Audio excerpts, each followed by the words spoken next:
If you have any questions, if you want to type them into the question box and we will answer them.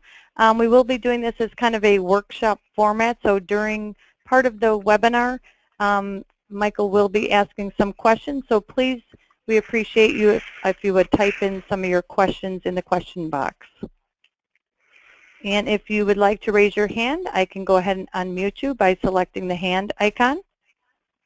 And we are recording this webinar today. It will be uploaded in the strategic partner site of our new website. And at this time, I would like to change the presenter over to Michael Mills, who is the managing partner for Business Design Corporation.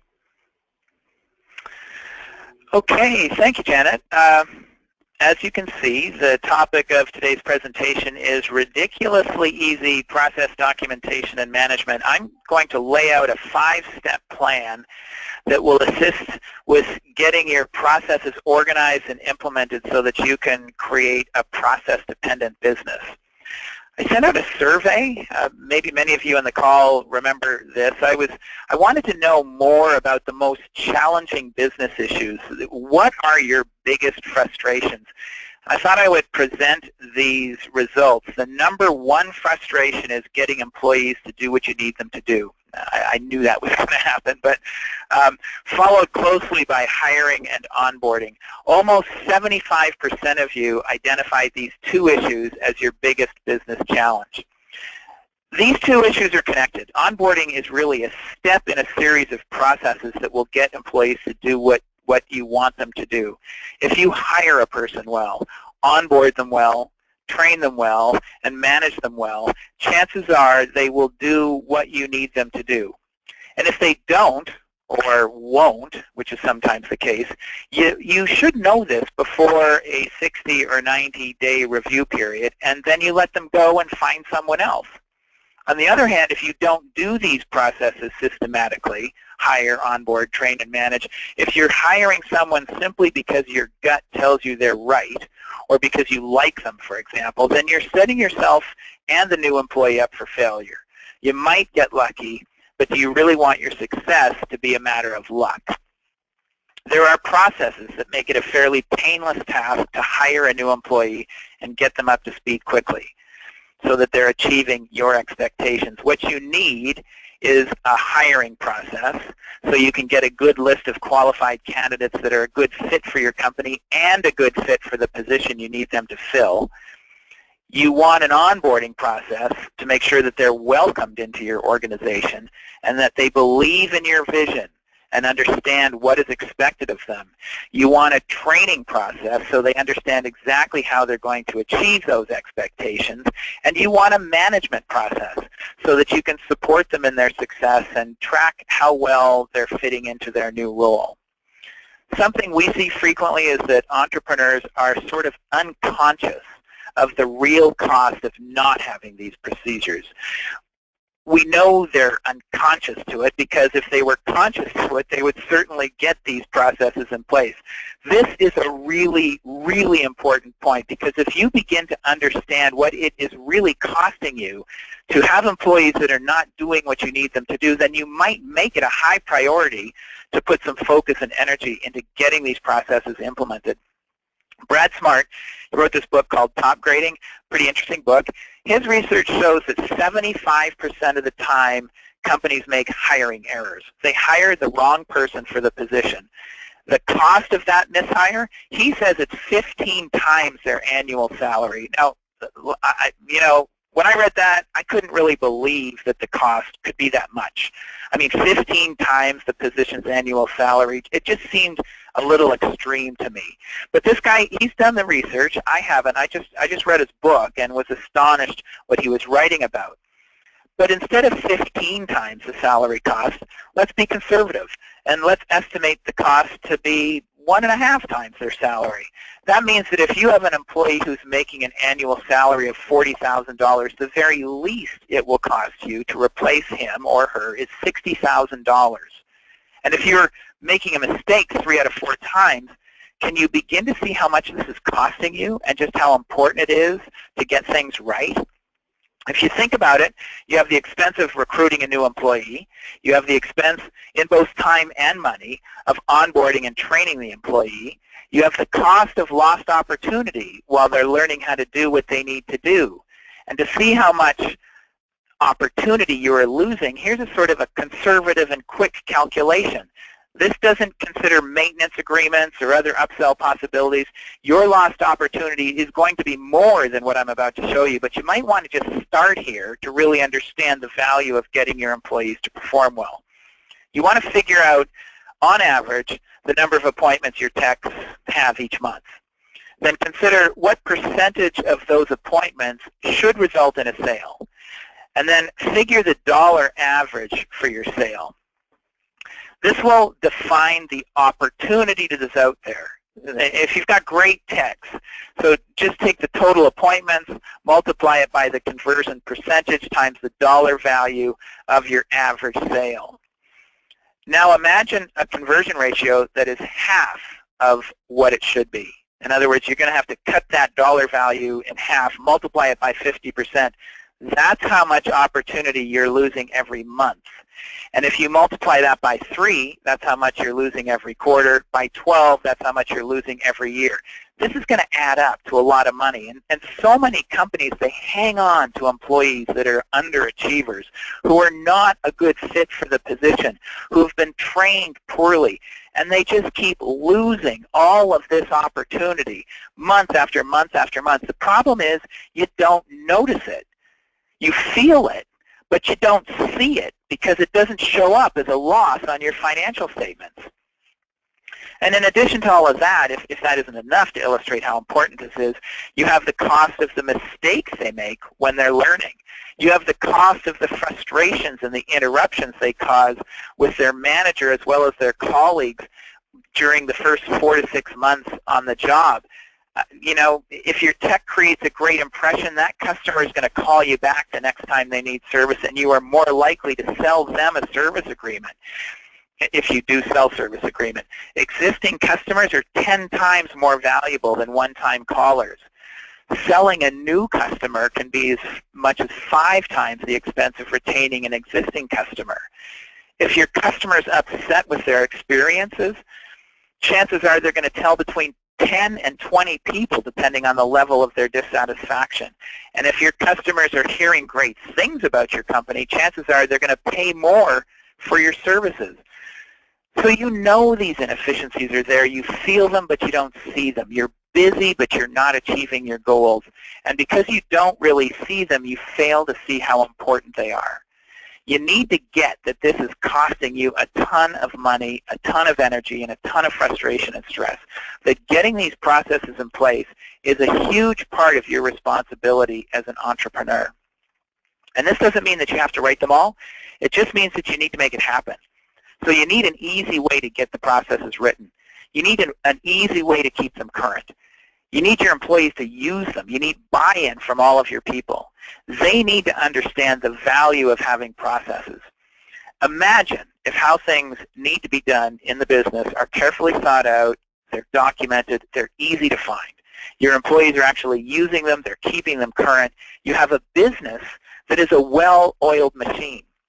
If the business is organized and predictable, you will get good employees and they will stay. It will differentiate your business from your competition. Your employee turnover rate will be low. You won't need to fire and hire a lot of employees. And your business can be that way. And my goal today is to show you just how simple it can be.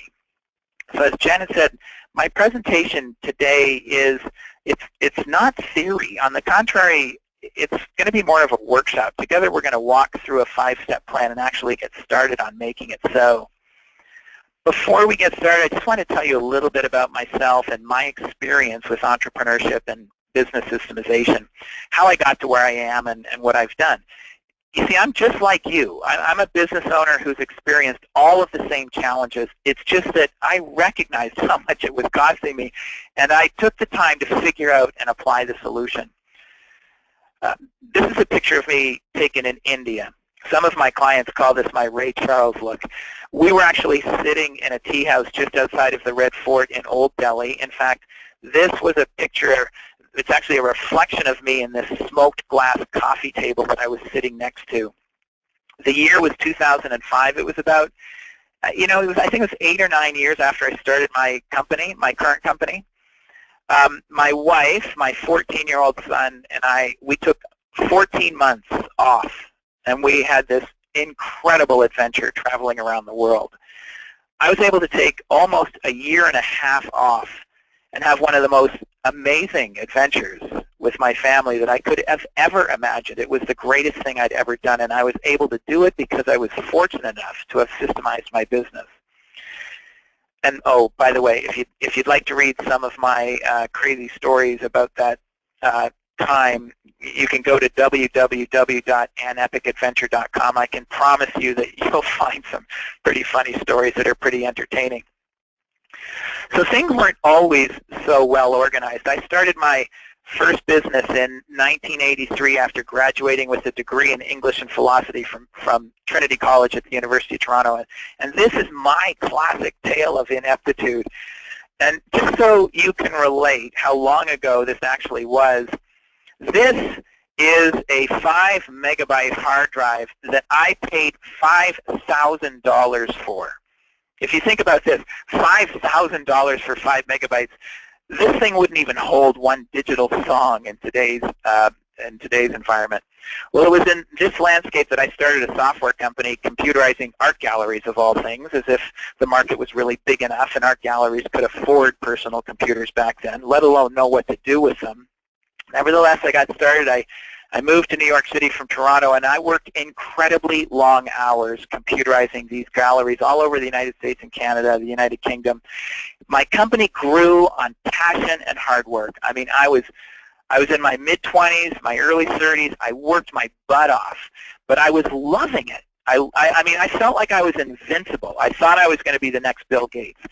I mean, I thought I'm going to be retired when I'm 35 or 40. I'm going to be driving around in a Ferrari.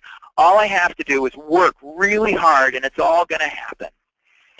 Well, I guess I don't have to tell you that it never quite happened that way. In 1988, I opened up a second location in California.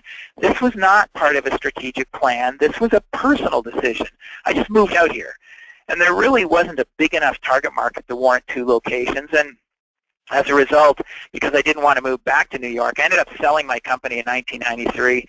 It was the metaphorical equivalent of a very expensive and very long 10-year MBA program. I spent the next couple of years trying to figure out what I wanted to do next. I did some consulting, and then I read Gerber's book, The E-Myth. I think most of you on the call today have heard of Gerber and this book. I really connected with the message because in my previous business, I was so burned out.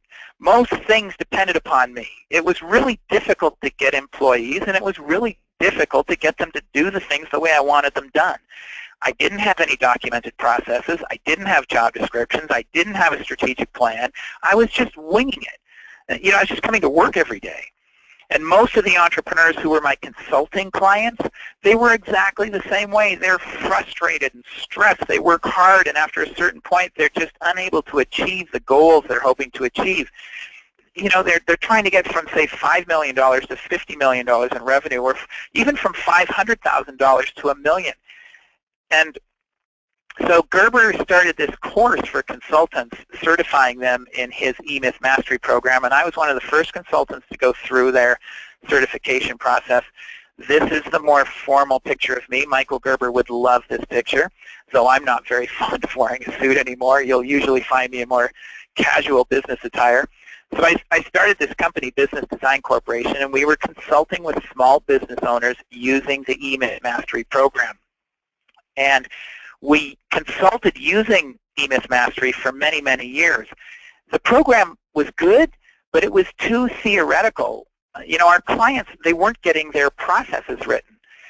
So we created this step-by-step business systemization plan. It was a synthesis of our successful strategies, really simplified down to the nuts and bolts necessary to get it done without having to read thousands of pages of theory. Essentially, we put E-Myth theory into practice by creating a simpler way to systemize a business. So that's all I'm going to say about me. Here's what you're going to learn in today's presentation. First of all, I want to talk a little bit about the difference between processes and policies, because many entrepreneurs tell me they have an operations manual, but when I ask them to share it with me, it's not a process manual, it's a policy manual. Then I'm going to go through the 5-step business systemization plan, 5 simple steps to create a process-dependent business, and this is going to be the workshop part of the presentation that Janet spoke about. Together, we're actually going to roll up our sleeves, we're going to dig in, and we're going to begin the process of building the systemic infrastructure of your business. I'm going to show you just how simple it can be. In step number 3, I'll provide a couple of tips on how to get your processes written and how to get others in your organization to contribute to writing your company's processes. And then I'm going to share with you from the knowledge we've gained from the thousands of businesses that we've talked to over the years, why it is that you've probably failed in your past attempts to implement your procedures, why your processes get out of control, what we call SOP chaos. We'll quickly discuss the 2 key things missing that you need to be able to create a process-dependent business. And as we build this systemic infrastructure, I'm going to be showcasing a tool that's specifically designed to organize and implement your processes. This tool is called the Touchstone Business System. This is not a demo of that tool. I'm just going to use it. If you are interested, we're going to be providing you a way to get a demo of Touchstone at the end of today's presentation.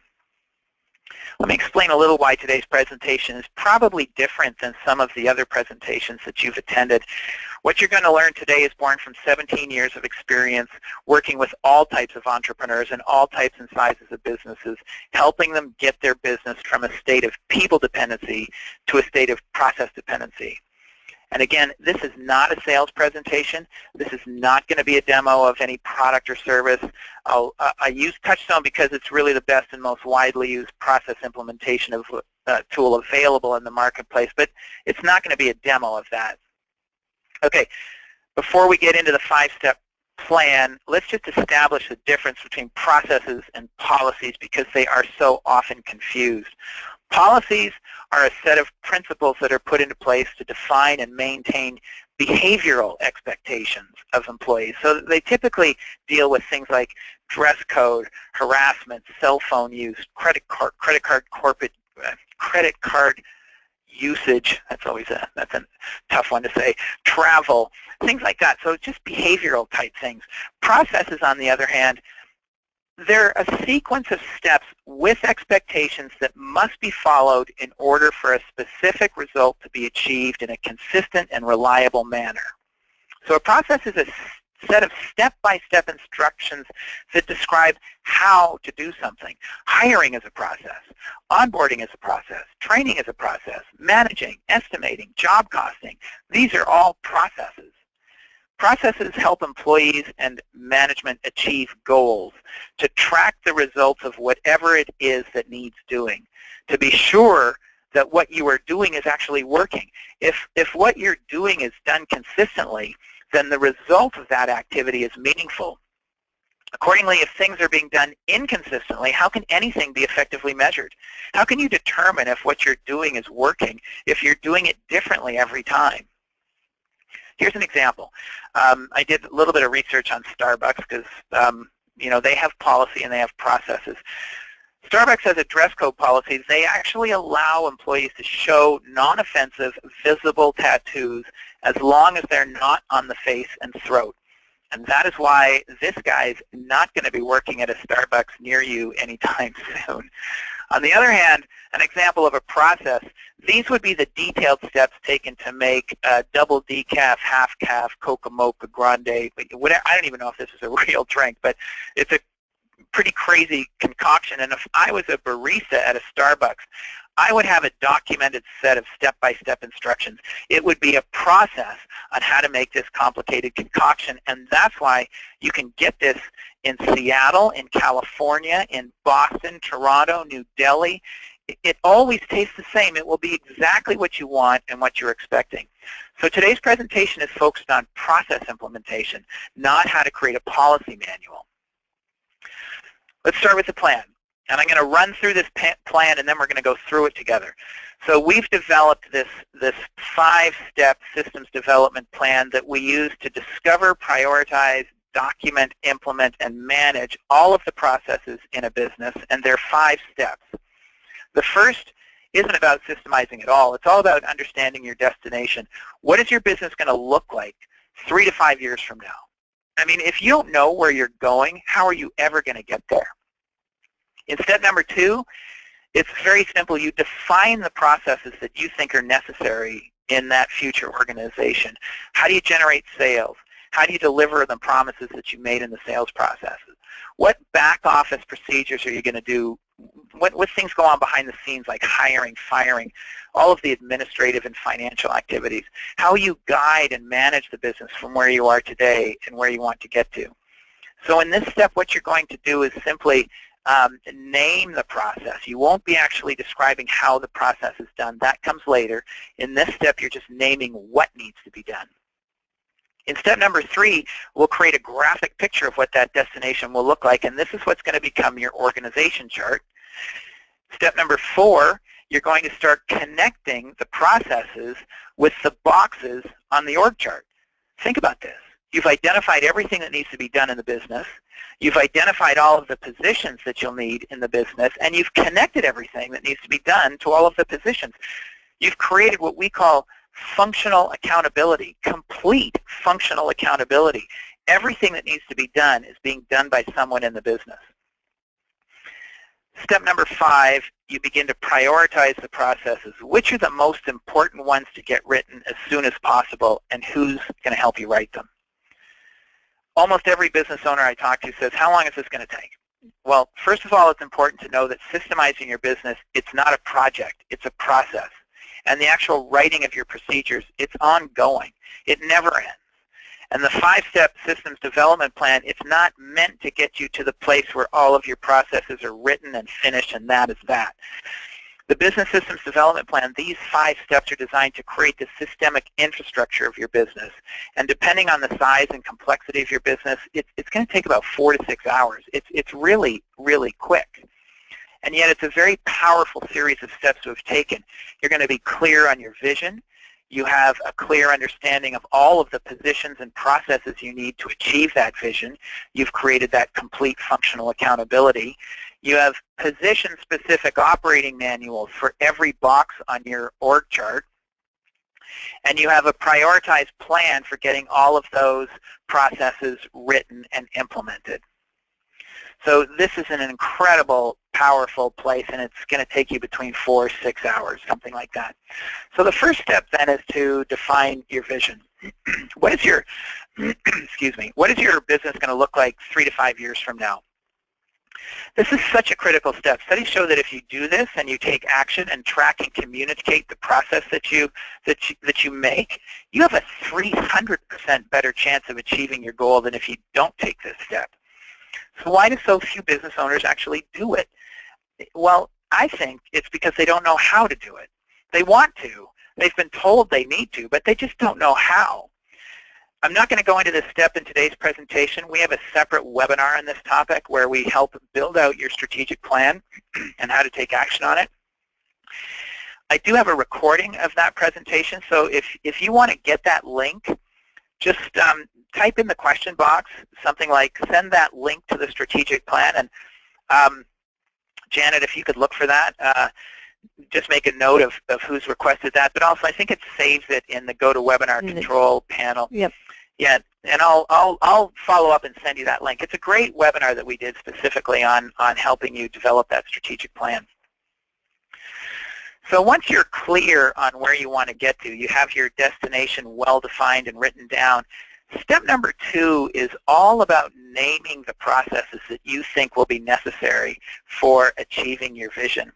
And in this step, I want you to think about your business in an entirely new way. I want you to rise up above the landscape and think of your business as having 4 key functions.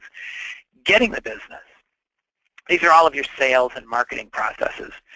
Doing the business. These will be all of the processes for delivering on the promise that you make during the sales procedure. So these will be things like client fulfillment, production, customer service, all of the processes that directly relate to what you do for your clients. Running the business, these are all of those things that go on behind the scenes: invoicing, collections, hiring, firing, budgeting, all of the, even backing up your computers, all of the financial, administrative, human resource, and IT type processes. And finally, the strategic processes for leading, managing, and guiding the business from where you are today to where you want to get to. In the simplest of terms, there are only 4 key activities that are going on in your business. You've got to get the business. You've got to deliver on the promise. You've got all these things that are going on behind the scenes, and you've got to guide, lead, and manage the business from where you are today to where you want to get to. So this is where we're going to break from my PowerPoint presentation, and we're going to toggle over to a Touchstone account. And what I've done up here is I've gone right to the 4 key functions. So here you'll see getting, doing, running, and guiding. And what I want to do is I want to actually have you tell me about your selling process. And let me explain a little bit how this works. Remember here, what we're doing is we're naming and organizing your processes. We're not describing how the process is done. I always like to start with getting the business, because this seems to me where all workflow starts. You got to get the business before you can do it, and you got to do the business before you got all these activities going on behind the scenes.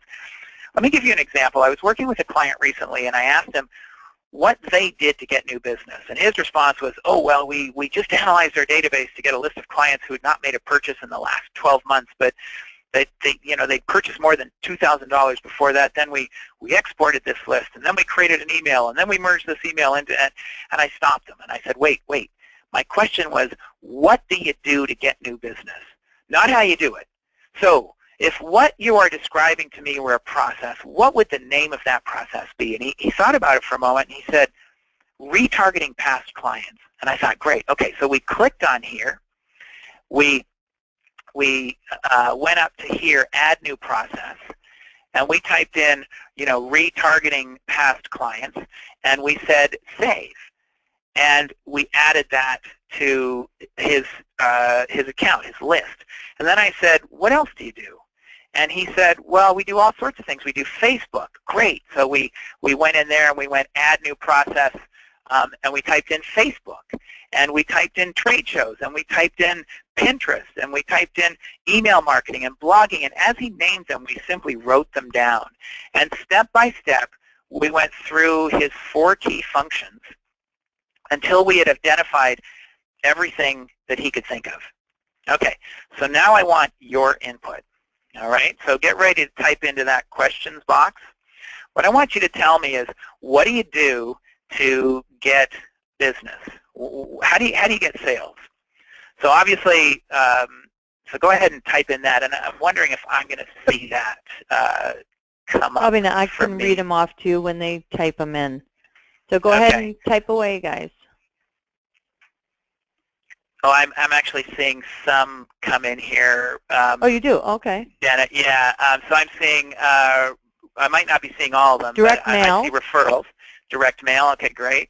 So I'm going to type in direct mail, and that's for lead generation. Someone wrote referrals. Referral, right? yep. Angie's yep, that's list. a good one.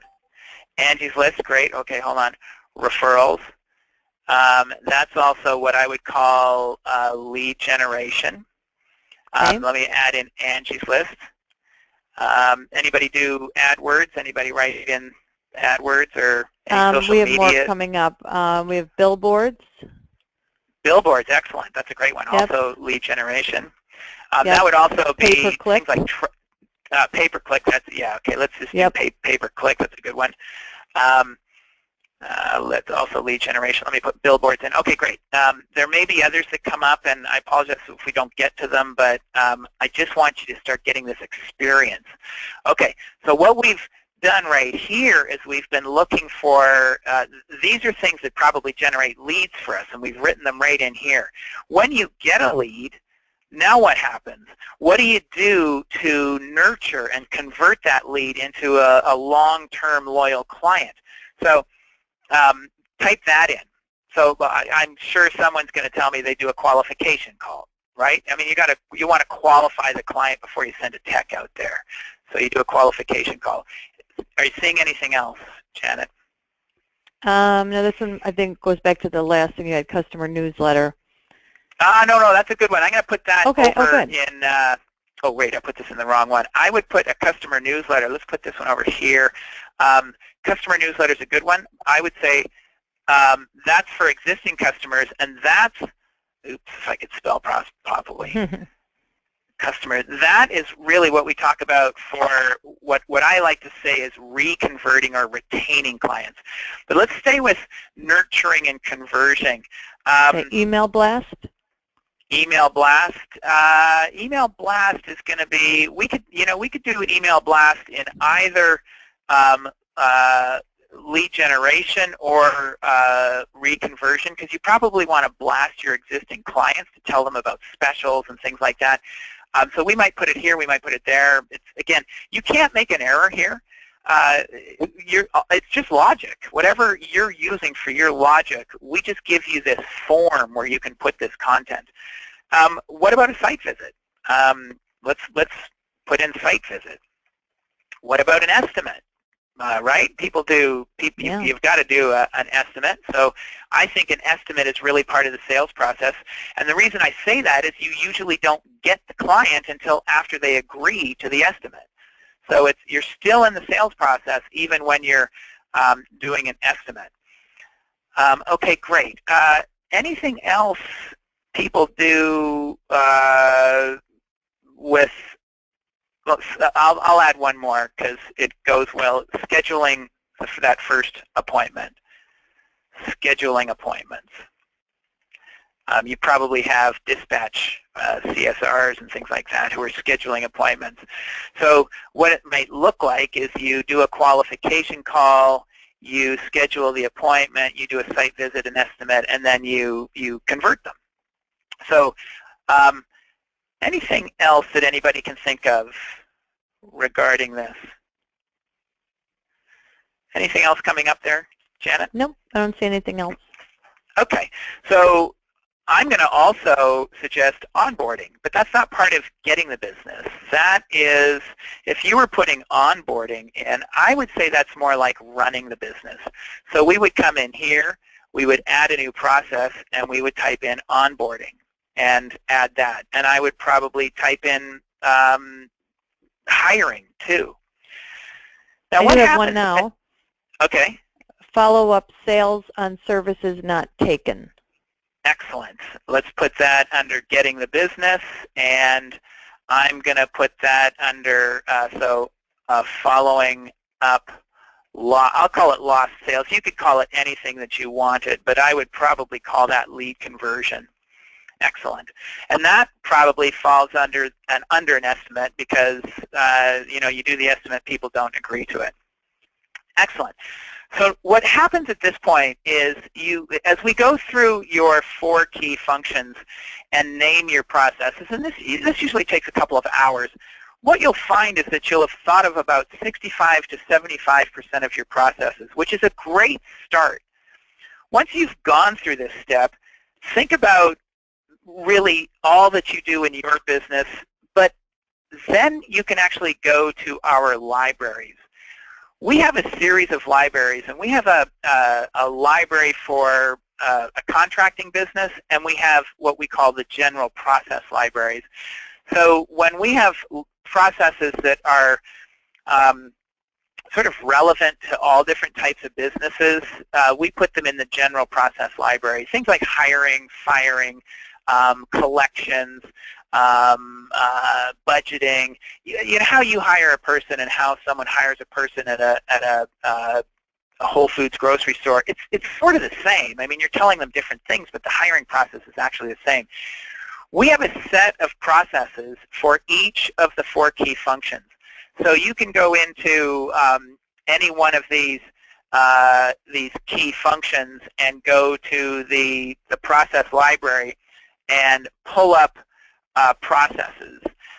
We have in any one of these libraries, we have different processes. So we have processes for accounts payable, receivable, and again, we have one for a separate set of templates for each of the 4 key functions in your business. But we really do encourage you to think of what is unique to your business and the way you do things, because once you've done that, then go to our template of process names. It's a great exercise. I do want to show you this one process for onboarding to show you what a process might look like. This comes in step 5 of the plan, but a process is a collection of process tools. So you'll notice that in this one process called new employee onboarding, we have a work plan for new employee preparation. And when you're training someone or when you're carrying out the process, you simply go step by step through this process. And it even takes you to the end where, okay, when you get to this place, go to the new employee training session. And you can click on that, and it will take you yet again to another process. And you can start training them and tracking your training process. You'll also notice that there is another work plan. What do you do on the first day? Well, you know, we go through the new employee orientation session. So we go through their checklist. We talk to them about our strategic plan, our management philosophy, et cetera, et cetera. We introduce them. We socialize the employee. We review their job description. What's the 30-day review look like? What's the 60-day review look like? We've got checklists that people can complete. We've got policies. We've got, this is just a slide that we put in here for the value of onboarding an employee properly. So this is why, I'll speak to this later on, but this is why document sharing, if you're trying to do this in Word or something, it makes it very difficult. In Touchstone, you've got all of these elements that are all part of one process, and then it gets linked to a specific position on the job description. So I'll come back to that in a moment. But think about your business first, and then once you've done that, go to our process list to help you fill in the gaps. Okay, let me just get back on track. At this point now, you've got your destination defined and you have a good list of all your processes. Now you want to start creating that graphic picture of what the business is going to look like organizationally. So who's going to help you with selling? Are you going to need someone with doing social media, doing your pay-per-click ads? You need someone helping you with your website? Are you going to subcontract that out? How many estimators do you need? How many project managers? How many technicians? How many supervisors? How many foremen? How many back office support people? Now, many on the call today probably have an org chart, but is it current? You don't have to answer that, but is it current? Ask yourself, is it current? When was the last time you looked at it? When was the last time you actually use it? How do you use it? You see, most organizational charts are done following an assignment given to the business owner by a consultant. I've done this many, many times, so I know. And then it gets filed away. It's just rare that the org chart is actually used in the day-to-day or month-to-month development of your business. How can you use your org chart then? Obviously, your org chart is there to help you define all of the positions in your company and let people know who they report to.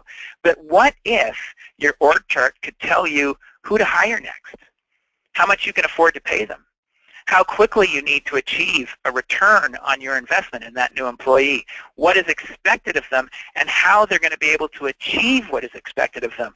What if your org chart could show you who does what in your organization so you can be sure that everything that needs to be done is being done by someone in the organization? Your org chart has value. It's not just an exercise. It's a strategic growth tool. So let me just toggle over to Touchstone. Now I'm going to come over here. So a moment ago we were in the 4 key functions, organizing your processes. In the third step, we're coming up here. We're going to click on your organization chart. We provide you with a generic organizational structure. And what we typically like to say is use that vision that you created in step number 1 and create the org chart of that future vision, say 3 years from now. Because typically that future vision is not a heck of a lot different from today. It's just that you have a few more positions and a few more people in the future. You'll take what we've given you and you will edit this chart to illustrate what your future will look like. You can add positions, very simple. You can just come up here and add a position. You can delete an existing position. You can edit any of the names here. You can just click on this and click on here and come in here, put whatever you want in, and press save, and it will edit whatever you want. You can move things around. Everything is drag and drop, so you can just move the things around. And your org chart can be as deep or as wide as you need it to be. It's really up to you. Creating this future vision turns your org chart into a strategic growth tool. You can actually begin to use your org chart in the planning and the growth of your business. Really, really important and key concept. Okay, so in step 4, you're going to link the processes. You've got these 2 key components. You actually have 3 key components created now. You've got your vision, you've got your destination, you know exactly what the business is going to look like, you've got all of these processes that you think are necessary, you've got a picture of what that company looks like, you've got your org chart. Now what you're going to do is you're connecting everything together. You will make it ridiculously easy for anyone in your company to find what they need. They simply click on their position on the org chart, they get a list of everything they need to do. They don't need to hunt for processes, they're all in one place. So this is, again, it's pretty easy to do. You can actually do it from a specific position. You can click on a position and you can link any processes that you've got. But when you're first getting started, we recommend you come back to your 4 key functions. You go to you just start with your process list. So we put in here direct mail. We would come in here and we'd say, who does direct mail?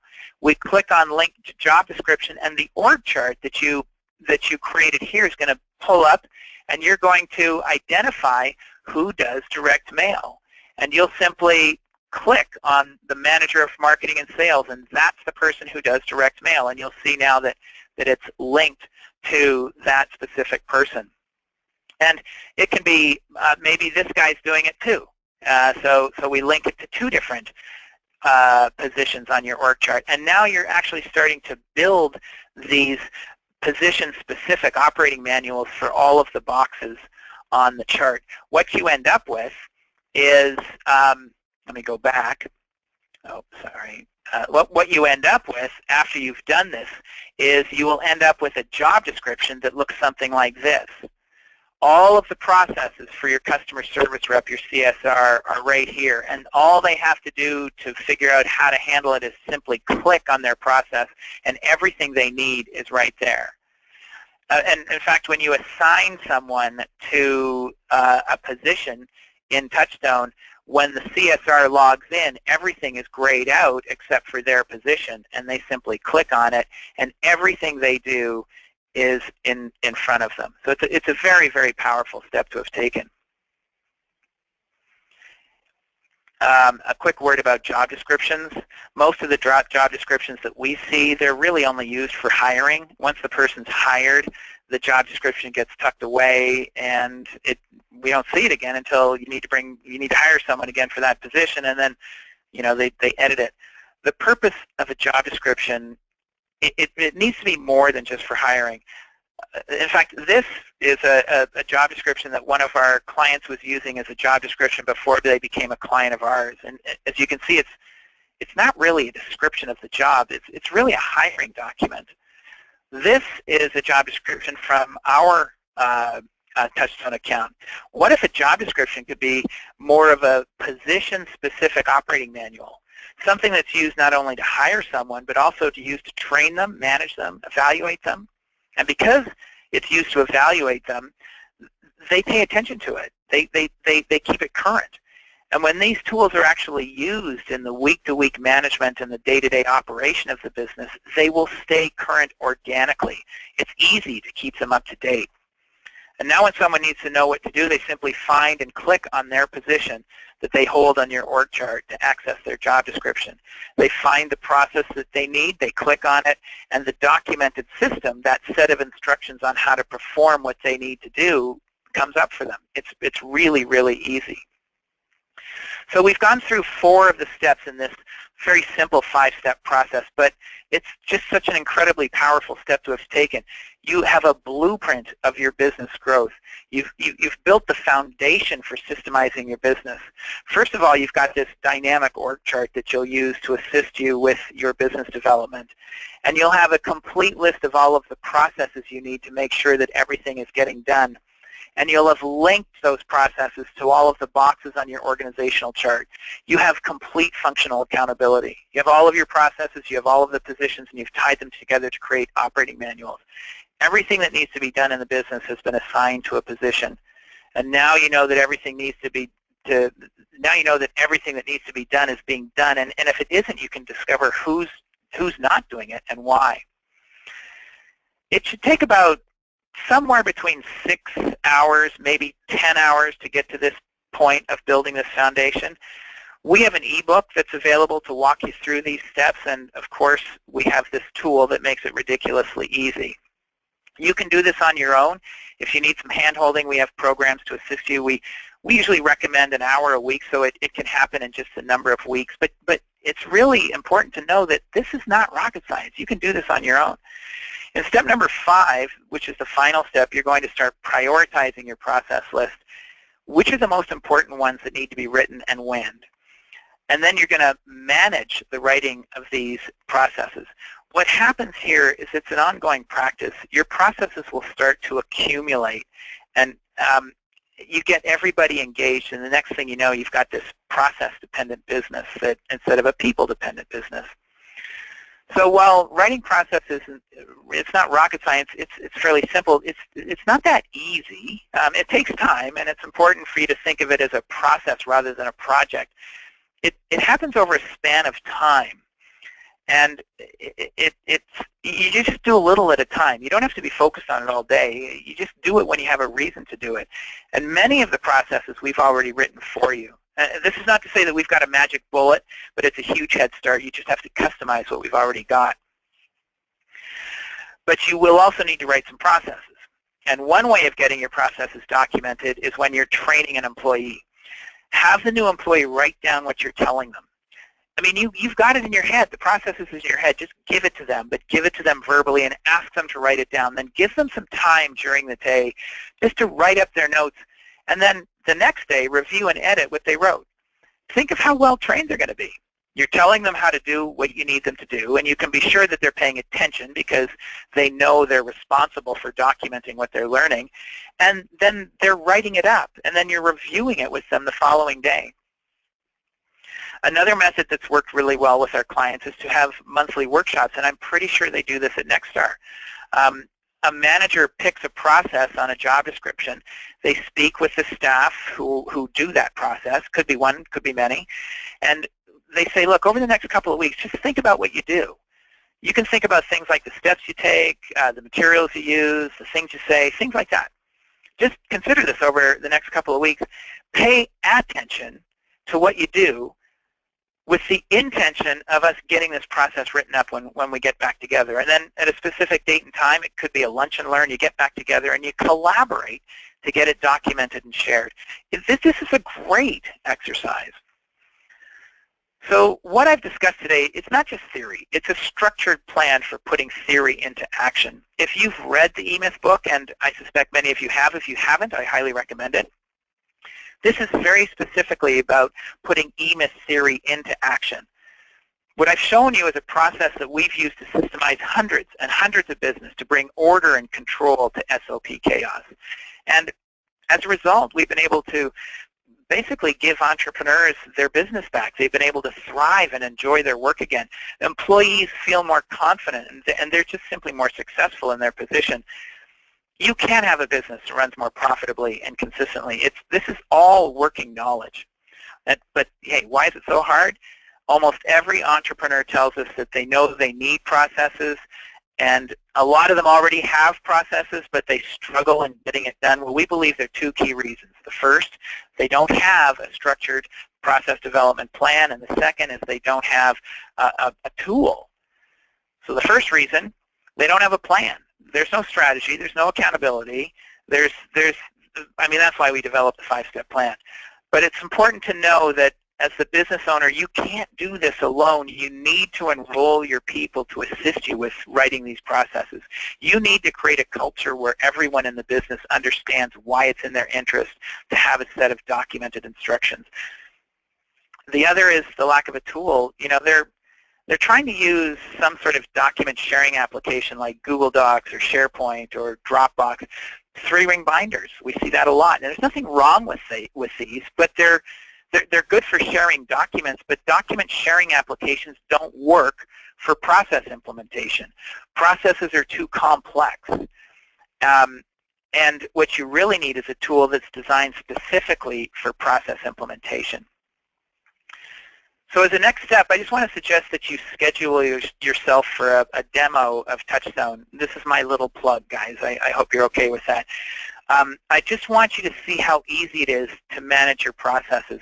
You can send a text. If you text the word NextStar to this number, 707-800-3603, if you send that text, you'll get a reply with a link where you can pick a date and time for your demo.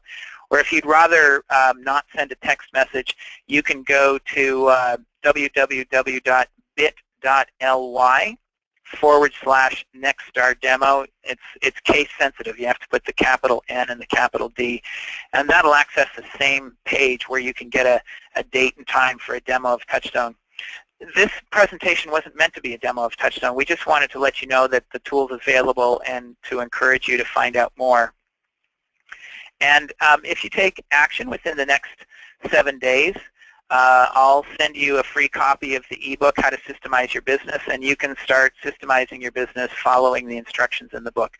We just really make it incredibly easy. I want to end with 2 quotes from 2 other great books that I highly recommend. Both of these books, among other things, will discuss how to systemize your business.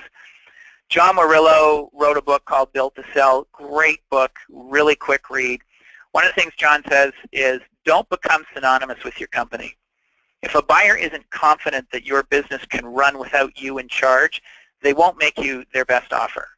And by the way, your business can't run without you in charge if you don't have processes, if it's of a certain size. What happens to many entrepreneurs is they find themselves trapped in their business. Customers, they want to deal with the owner, and the owner becomes personally involved in serving the customer, which then reinforces the customer's reliance on the business owner. And a business reliant on the owner is not very sellable.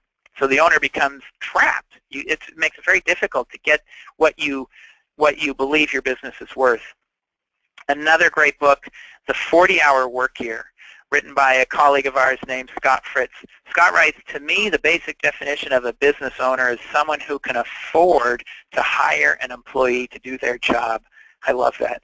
Someone who can afford to hire an employee to do their job. Until you can afford to hire this person, you don't own a business, you own a job. So it's really important to see that the value of your company, it's not exclusively based on your annual revenue or your profitability or your client list. It is also based on your ability to grow, your ability to scale. It's based on your processes. This isn't just about selling your business. If the business is not duplicatable, the business simply cannot be brought to the next level. It becomes too dependent upon the people in the business.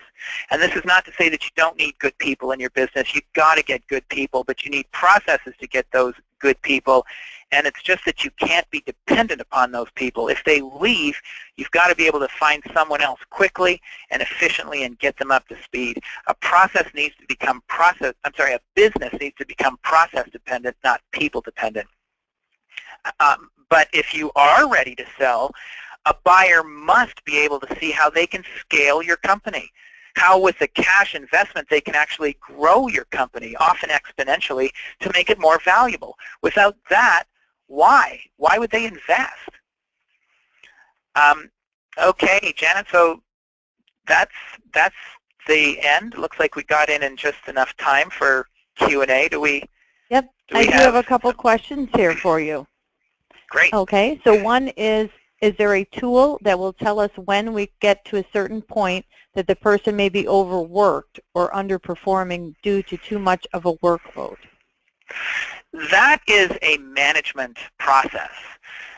There is a process in the Touchstone account called the one-on-one management meeting. Most people don't know how to manage because there are no management processes. They walk around and they think, I'm managing. Well, they're not managing. They're walking around. So you want a management process. And in a management process, one management process is called the one-on-one meeting. And in the one-on-one meeting, you create this space, this arena where you hold people accountable to the processes on their job description, on their operating manual. And you are tracking whether or not they're getting done what they need to get done. And if they aren't, you ask them about that. And if they say, well, I just don't have enough time, well, the first thing I would go to would be a time management process. And we have that in the library as well. And I would work with the employee on managing their time. But it could very well be that they have too many things on their organizational structure and on their operating manual. And if that is the case, you'll see that. And then what's really great is you go to the org chart to decide, well, okay, who else in the business could do this process? This happened in my business where we needed someone to set appointments, and we saw that there was nobody in the business to set appointments, and it was just too much work for the person who was doing it. So we added a position on the org chart that reported to the sales manager called the appointment center, and we took processes from that other position and we just dragged them over to the new position, and then we trained them on that. So hopefully that answers that question. Okay, and we have one more. Can the system display processes in a process map view versus list of steps? Well, a process map, I think he's probably thinking of a flowchart. So the answer to that question is yes. I wish I could really easily bring that up, but the answer to that question is yes. What you would do is you would create, you can input graphics into, so you can take screenshots of software applications and things like that if you're walking people through using your CSR system or your dispatch system. Or if you want to just do a workflow diagram, you create that using PowerPoint or Visio or Mind Map, and you save it as a JPEG or a PDF and upload it right into the process. So the answer is yes. But just to finish that question, Janet, the workflow diagrams are great because they show the overall scope of the project, but you want to define every one of those boxes that you're showing because there's activity that's going on in every one of those boxes. So what we typically recommend is in a work plan environment, put that flow chart in the first box, and then use the boxes below that in the list to define what's going on in every one of those boxes in the flow chart. Nice. I think that is it, and we made it just under the hour. So I appreciate all the Nexstar members that participated today on the webinar, and thank you, Michael, for this presentation. It was great. So hope everybody has a great rest of the day. Thank you. So, Jen, I just also want to say thank you to Nexstar for hosting this. I hope, and thank you to everybody who came. I hope that it's been valuable and that you are able to put to use anything you've learned today. If there were questions that were put in, I'll see those in the GoToWebinar event. But if you have questions for me, feel free to contact me here. It's mmills@businessdesigncorp.com. You can visit our website at www.businessdesigncorp.com. We have a ton of free offers that will help you grow and develop your business. So thanks for watching, everybody, and thank you again, Janet. And it was recorded, so thank you, everybody. Oh, great. Bye-bye. Okay, bye-bye now.